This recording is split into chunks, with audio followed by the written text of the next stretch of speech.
Do the officers in prison have relationships with inmates? Well, it's completely illegal and it does happen. So, in my experience, I was in a female institution and I didn't see it, but I was kind of out of that loop. But I talked to the girls, and especially the ones that had served a lot of time.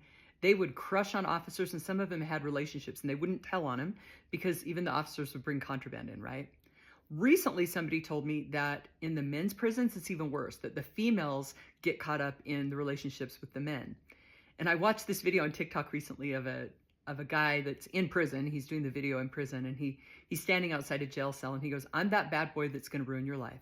He says, "Welcome to my world." He goes, one date with me and your life is over." And I thought it was kind of entertaining, but there are a lot of smooth inmates in prison, especially the males, and I'm sure that some of the women get caught up in that. I hadn't really thought about that.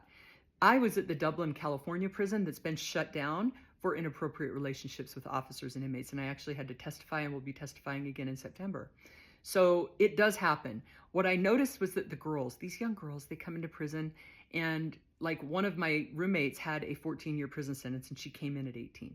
Of course she's going to crush on the officers. Like, for her, that's the only male attention or connection that she's had or going to have. She's locked up for a long time, and it's the officer's responsibility never to go there. Now, I have seen some pretty inappropriate behavior on the female side, right? Like, the male officers have to go through and count all the women, and so the women can strategically not be dressed, which is totally, I think, against the rules, and probably you get a shot for it, but those things happen.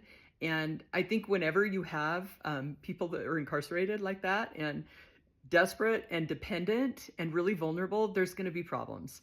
And so I didn't witness it, but I know that it happened, and it's something you never want to get involved in.